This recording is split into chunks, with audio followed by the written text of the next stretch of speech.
Good morning, grade 5 mathletes. Welcome to our FB Live in Mathematics 5.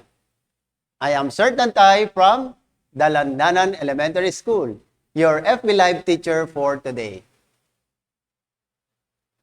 For your attendance grade 5, just type in your name, your school, your grade and section, and your subject teacher.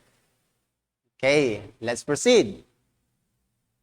In today's lesson, you will be able to use divisibility rules for 2, 5, and 10 to find the common factors of numbers.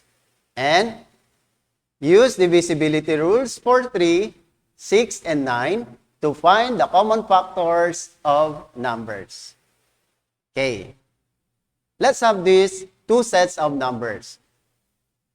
Will you describe each of the given set of numbers? In set A, we have 2, 3, 5, 7, 11, 13, 17, 19, and 23.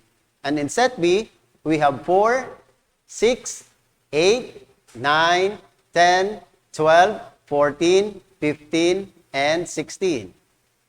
Okay, what can you say about these two sets of numbers? If your answers are prime numbers and composite numbers, then you are definitely correct. What's the difference between prime numbers and composite numbers? Let's define. Prime numbers are numbers greater than 1 that have exactly two factors, 1 and the number itself. How about composite numbers? Composite numbers are numbers greater than 1 that have more than two factors. Okay, let's continue.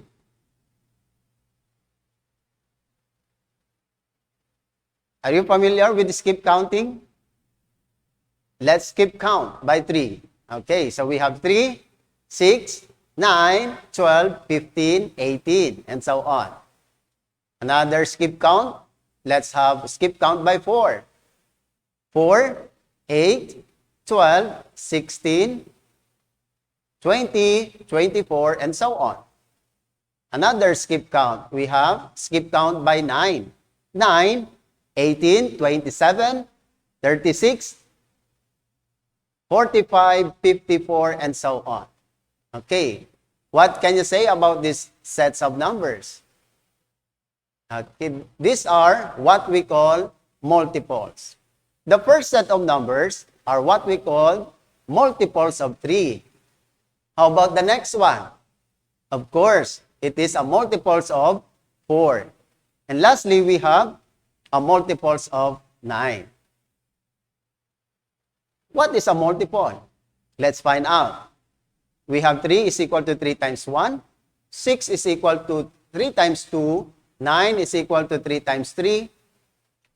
12 is equal to 3 times 4. 3, 6, 9, 12 are multiples of 3.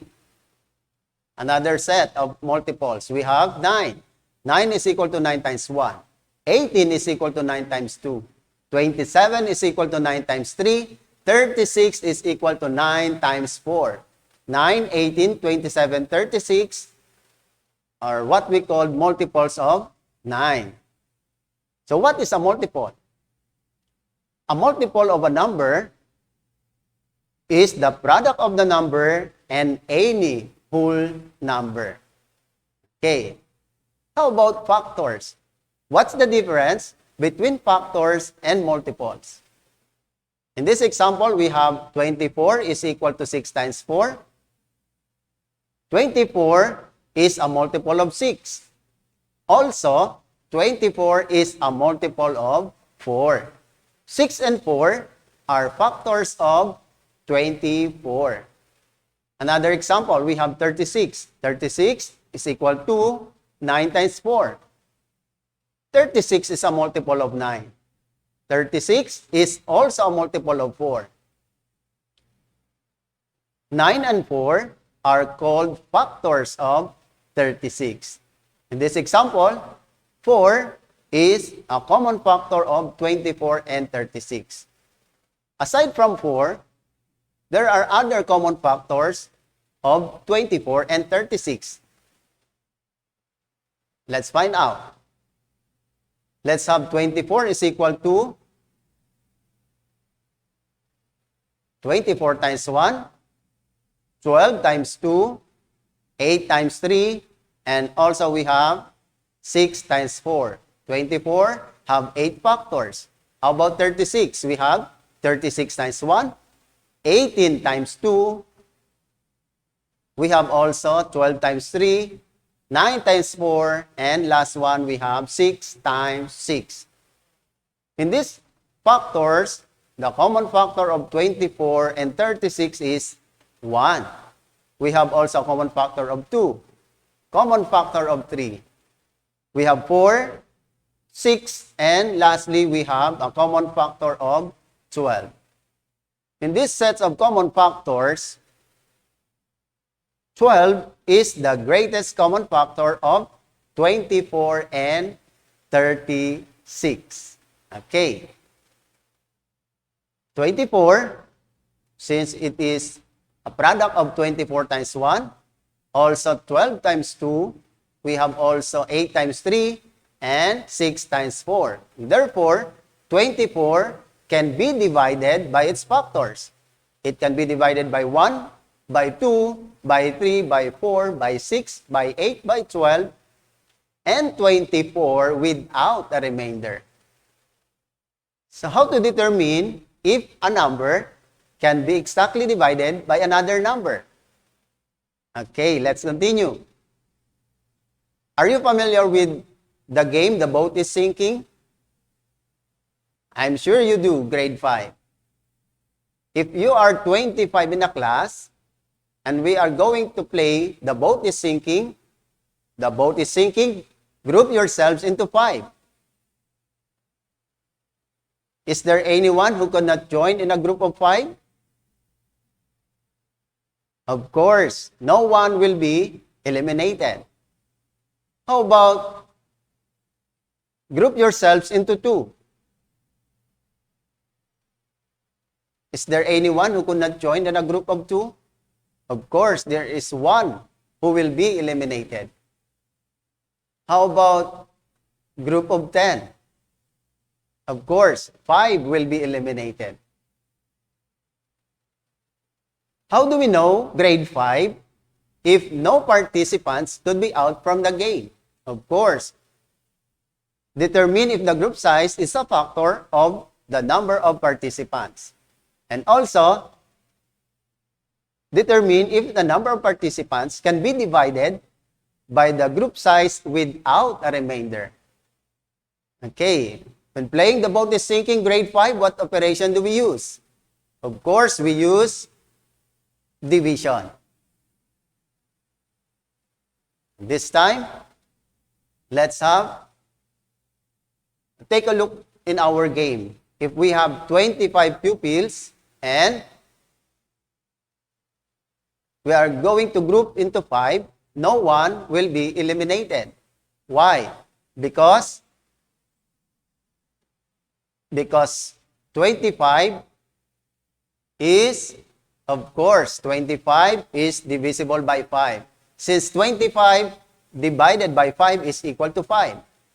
How about if we are going to group 25 into 2? Of course, 1 will be eliminated. Why? Because 25 is not divisible by 2. Since 25 divided by 2 is equal to 12, remainder 1. How about in the groups of 10? Okay? Of course, 5 will be eliminated. Why? 25 is not divisible by 10.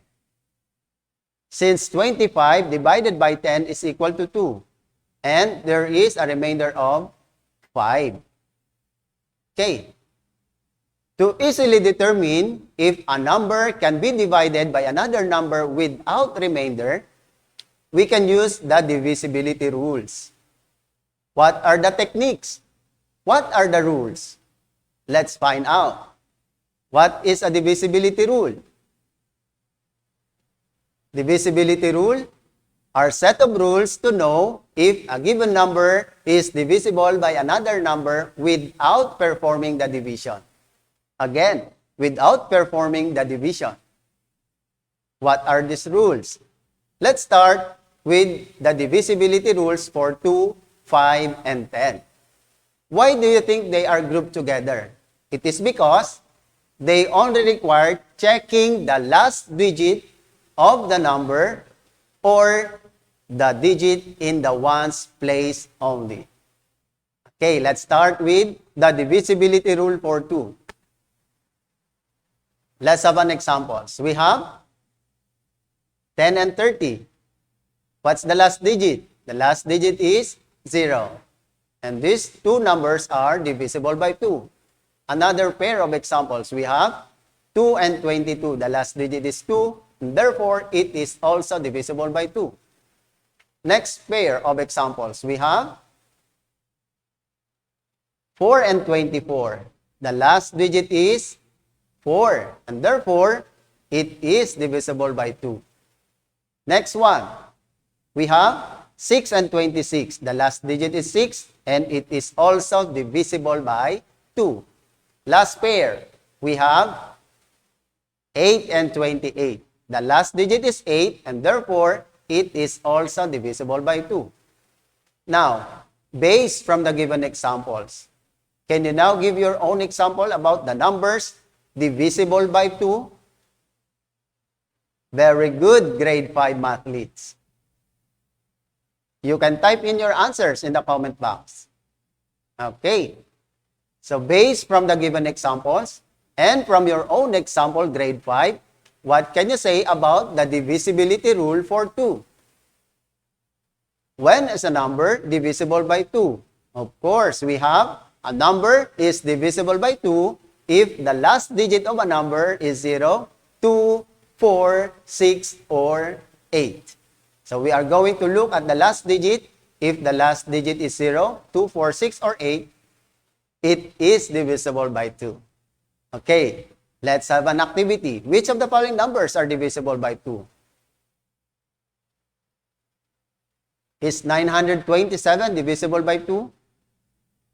Since the last digit is 7, it is not divisible by 2. How about the next one, 140? 140, the last digit is 0, and therefore, it is divisible by 2. How about the next one, 558? Last digit is 8. It is also divisible by 2. How about 965? Since the last digit is 5, it is not divisible by 2. Next one, 655. The last digit is also 5. It is not divisible by 2. How about the last one, 280? 280, the last digit is 0, and therefore, it is divisible by 2. Okay. Now, it's your turn, grade 5. This time, which of the following numbers are divisible by 2? So, we have 30 seconds to find the correct answers. Grade 5, your 30-second timer starts now.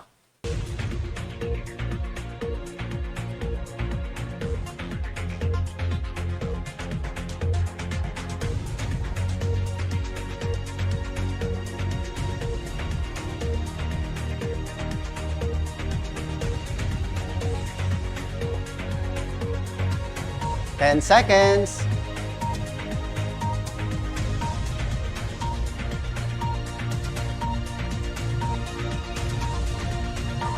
Time's up. Okay. Let's find out if your answers are correct. In number 1, grade 5, the correct answer, of course, is 44. How about the next one?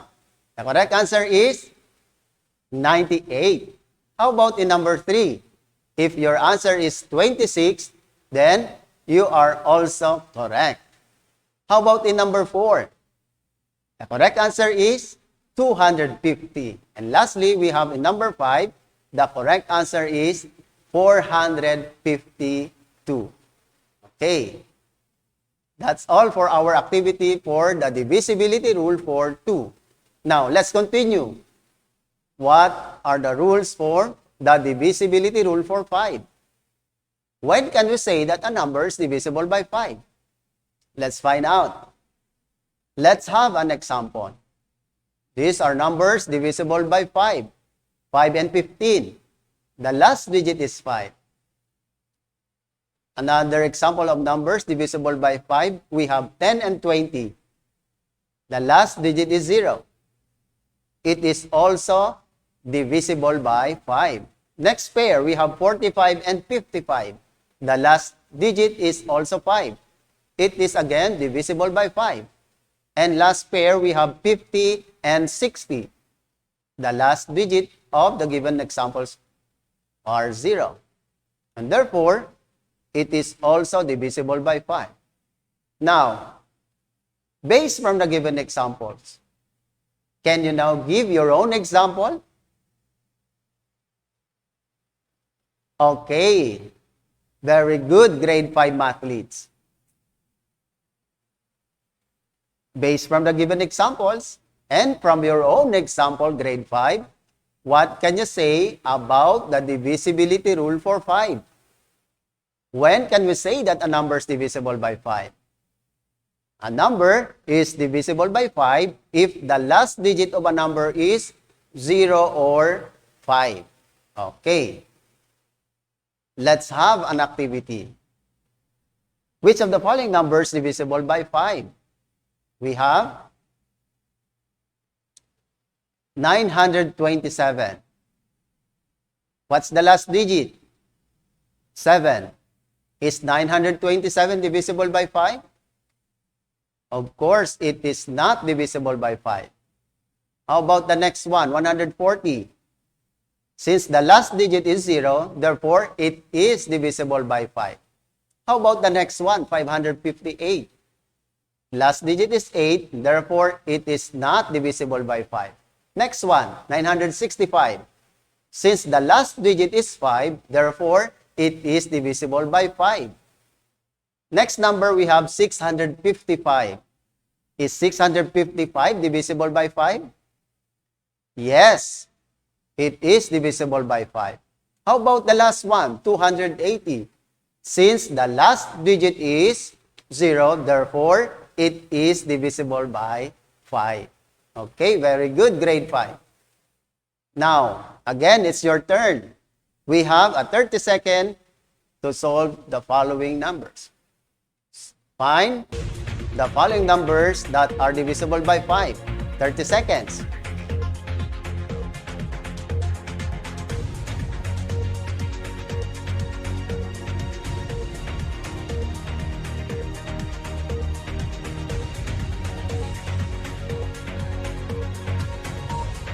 Ten seconds.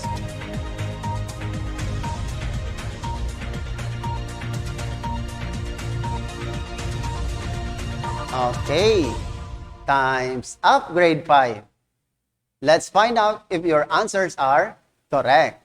In number 1, which of the numbers are divisible by 5? Of course, the correct answer is 655, since the last digit is 5. How about in number 2? The correct answer is, of course, 280. In number 3, what is the correct answer? We have 5,575. How about in number 4? If your answer is 450, then you are definitely correct. How about in number 5? Very good. The correct answer is 6,800. Okay. So we have already finished about the divisibility rule for 2 and 5. Now, let's continue for the divisibility rule for 10. When can we say that a number is divisible by 10? Let's find out. More than 11,000 grade 5 pupils joined the Math FB Live class. Is 11,000 divisible by 10? Of course, it is divisible by 10. Why? Because 11,000 ends with 0. And all numbers ends with 0 is divisible by 10. Let's have another example. Okay. So we have 150. The last digit is 0, and therefore 150 is divisible by 10. Next one, 2020. The last digit is 0, and therefore it is also divisible by 10. Next one, we have 10,000. The last digit is 0, it is also divisible by 10. And last one, we have 6,000. Since the last digit is 0, it is also divisible by 10. So now, it's your turn, grade 5, based from the given examples. Again, can you now give your own example? Very good, grade 5. Now, based from the given examples, and again from your own example, can you now state the divisibility rule for 10? All right. A number is divisible by 10 if the last digit of a number is 0. Okay. Now, let's have an activity. Which of the following numbers are divisible by 10? 123. Since the last digit is 3, it is not divisible by 10. How about 380?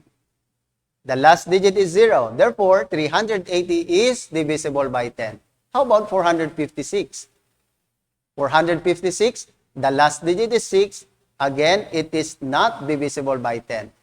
How about the next one, 450? Since the last digit is 0, therefore, 450 is divisible by 10. Next one, 654. The last digit is 4. It is not divisible by 10. 468. Again, the last digit is 8. It is not divisible by 10. 143. The last digit is 3. Therefore, again, it is not divisible by 10. 780. Since the last digit is 0, therefore, it is divisible by 10. How about the last number? 890. The last digit is 0, and therefore, it is divisible by 10. Okay. Let's have an activity, grade 5. Which of the following numbers divisible by 10? Is it A, 452, B, 3,130, or letter C, 5,575? What's your answer? Okay. If your answer is letter B, then you are definitely correct. Next one. Which of the following number is divisible by 10? Is it A, 945, B, 3,045, or letter C, 5,570? Okay, the correct answer is, of course, letter C, 5,570. Because the last digit is 0.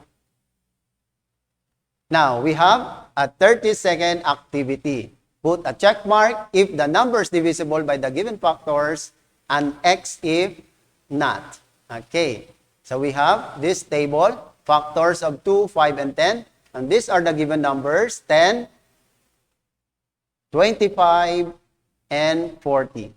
Okay, so your 30-second timer, grade 5, starts now.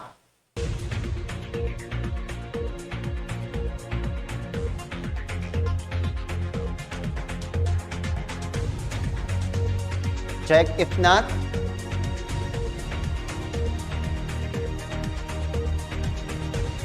Check if it is divisible, and X if not divisible. Okay. 5 seconds. Okay, time's up. Grade 5. Ayan, let's have. Which of the following number divisible by 2, 5, and 10? Let's find out. 10. Is 10 divisible by 2?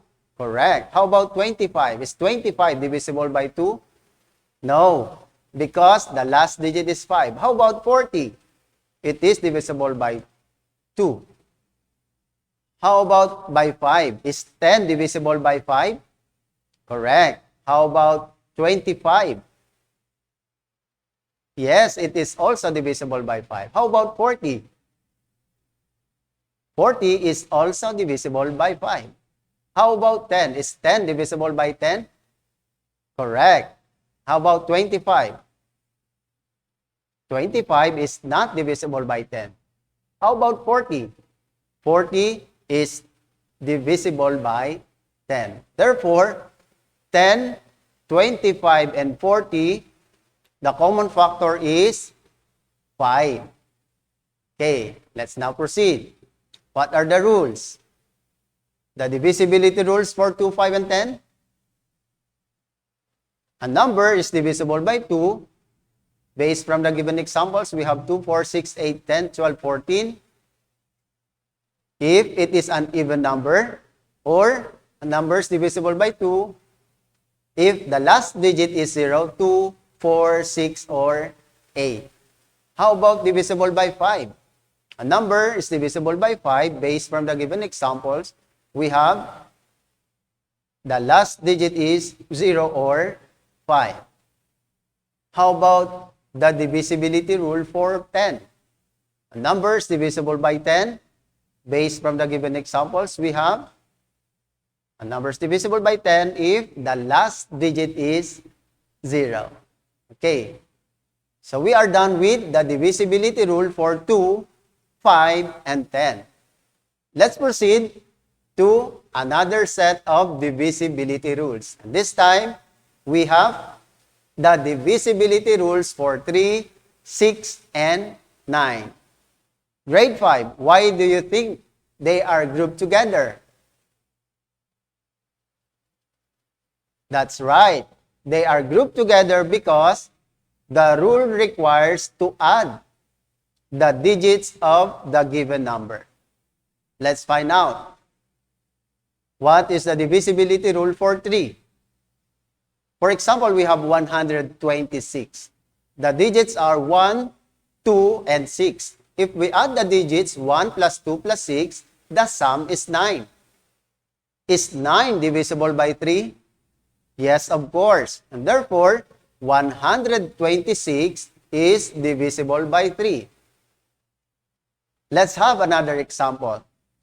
We have 3 is divisible by 3. 6, of course, is divisible by 3. We have also 9 divisible by 3. 111 is also divisible by 3. Why? Because 1 plus 1 plus 1 is equal to 3. And 3 is divisible by 3. How about 24? 2 plus 4 is 6. Therefore, 24 is divisible by 3. Last example, we have 27. 2 plus 7 is 9.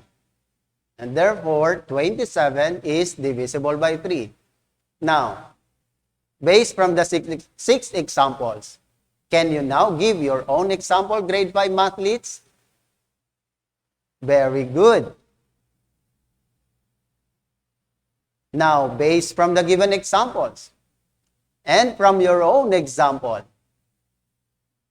can you now state the divisibility rule for 3? A number is divisible by 3 if the sum of the digits of a number is a multiple of 3 or is divisible by 3. Okay, let's have an activity, grade 5. We have which of the following number is divisible by 3? Is it A, 125, B, 135, or letter C, 157? If we are going to add the digits, the correct answer there is letter B, because 1 plus 3 plus 5, the sum is 9. Next one. Which of the following numbers is divisible by 3? Is it A, 122, B, 411, or letter C, 607? Of course, the correct answer is, again, letter B. Why? Because 4 plus 1 plus 1, the sum is 6. And 6 is divisible by 3. Next one. Which of the following numbers is divisible by 3? Is it A, 405, B, 2105, or letter C, 5701? Of course, grade 5, the correct answer is letter A. Why? Because 4 plus 0 plus 5, the sum is 9. And 9 is divisible by 3. Okay, now let's continue. Let's proceed to the divisibility rule for 6. We are done with the divisibility rule for 2, 5, and 10, and by 3. Now, we have the divisibility rule for 6. What is the rule? Let's find out. These are numbers divisible by 6. What can you say about this set of numbers? The number ends with 0. 2, 4, 6, and 8. Very good. These are numbers divisible by 2 because it is an even number. Aside from 2, what else? What number can be divided by these numbers? Very good. It is divisible also by 3. Okay. Let's have another example. This one. We have 6 and 60. It is divisible by 2 and also by 3. Next one, 12 and 30. It is also divisible by 2 and also by 3. How about 18 and 54? Since the sum is 9, it is also divisible by 3. And also, it is divisible by 2. Next pair, we have 66 and 84. So we have the last digit is 6 and 4. It is divisible by 2. And the sum of the digits is 12. It is also divisible by 3. Now, based from the 8 examples, again, grade 5, can you now give your own example? Very good, grade 5 mathletes. Now, based from the given examples and from your own example, can you now state the divisibility rule for 6? When can we say that a number is divisible by 6? Of course, we have a number is divisible by 6 if the number ends with 0, 2, 4, 6, or 8, and at the same time, the sum of the digits of a number is a multiple of 3. Okay, so we have, the number ends with 0, 2, 4, 6, or 8, and also, it must be a multiple of 3 to make it divisible by 6. Okay, let's find out. Which of the following numbers are divisible by 6? It must be divisible by 2 and also by 3. 123, is it divisible by 2? No, because the last digit is 3. How about divisible by 3? 123 is divisible by 3. Since the number is not divisible by 2, it is not divisible by 6. How about 246? 246 is divisible by 2. Is it divisible by 3? Yes, because the sum is 12. Therefore, it is divisible by 3. Since the number 246 is divisible by 2 and also by 3, therefore, it is divisible by 6. How about the next number, 324? Is it divisible by 2? Very good. How about by 3? Yes, it is also divisible by 3 because the sum is 9. Since the number is divisible by 2 and by 3, and therefore, it is also divisible by 6. How about the last number, 458? Is it divisible by 2? Yes, it is divisible by 2. How about by 3? What is the sum? 17. Is 17 divisible by 3? No. Therefore, 458 is not divisible by 6. Okay. Let's have an activity. Which of the following number, grade 5, is divisible by 6? Is it A, 32? B, 48? Or letter C, 604? Again, the correct answer, grade 5, is, of course, letter B. How about this one? Which of the following number is divisible by 6? Is it A, 312, B, 548, or letter C, 614? The correct answer, grade 5, of course, is letter A. How about the next one? Which of the following numbers divisible by 6? Is it A, 212, B, 489, or letter C, 534? If you add the digits, we have letter C as the correct answer. Okay, so we are done with the divisibility rule for 6. Now, let's proceed to another divisibility rule. And this time, we have the divisibility rule for 9. When can we say again if a number is divisible by 9? Let's find out. Is 468 divisible by 9?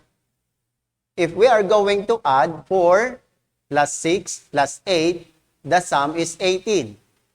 18 divided by 9 is equal to 2. And therefore, 468 is divisible by 9. So we are just going to add the digits. If the sum is divisible by 9, then that number is divisible by 9. Let's have another example. We have 99. 9 plus 9 is 18. And therefore, 99 is divisible by 9. Since 18 is divisible by 9. Next one. 198. 1 plus 9 plus 8 is also 18. It is also divisible by 9. Next one, we have 999. 9 plus 9 plus 9, the sum is 27. And therefore, 999 is divisible by 9. How about the last one? 3,726. 3 plus 7 plus 2 plus 6, the sum is 18. And therefore, 3,726 is also divisible by 9. Now, again, grade 5, based from the given examples. Can you now give your own example, a number divisible by 9? You can type in your answers in the comment box, grade 5. Okay. Now, based from the given examples and from your own example, grade 5, when can we say that a number is divisible by 9? A number is divisible by 9 if the sum of the digits of a number is divisible by 9. Let's have an activity, grade 5. Write yes if a number is divisible by 9 and no if not.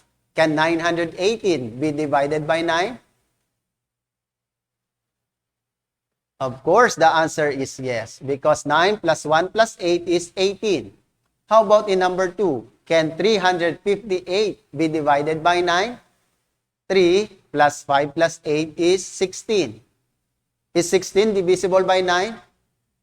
No, and therefore, the answer is no. Let's have another activity, grade 5. Which of the following numbers is divisible by 9? Is it A, 405, B, 3,205, or letter C, 5,201? Of course, grade 5, the correct answer is letter A. Why? Because 4 plus 0 plus 5, the sum is 9. In letter B, the sum is 10. It is not divisible by 9. And in letter C, the sum is 8. It is also not divisible by 9. Next one. Which of the following numbers is divisible by 9? Is it A, 307, B, 2,205, or letter C, 5,704?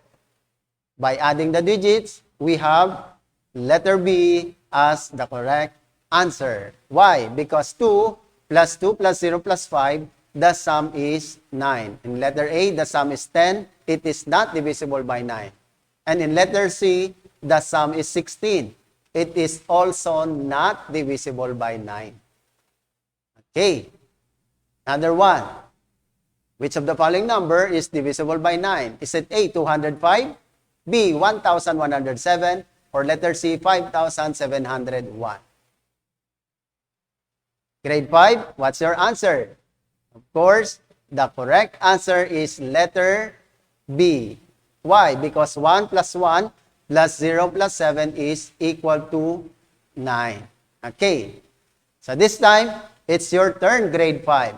We have a 1-minute activity. List down the common factors of the following pair of numbers. So we have in number 1, 12 and 21. In number 2, 15 and 45. In number 3, 36 and 54. So your 1-minute timer, grade 5, starts now.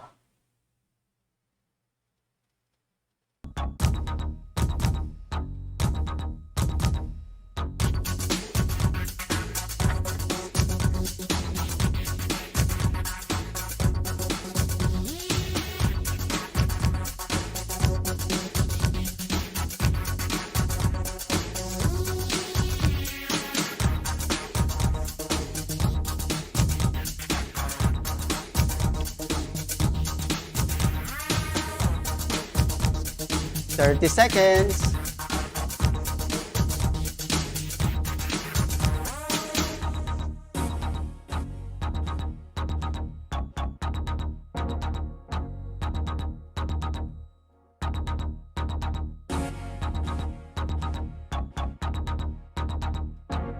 Ten seconds, grade 5. 5, 4, 3, 2, 1. Time's up, grade 5. Let's check your answers. In number 1, a common factor is, of course, 3. How about in number 2, 15 and 45? Common factors are 3. We have also a common factor of 5 and also a common factor of 15. How about the last pair, 36 and 54? What are the common factors? We have a common factor of 2.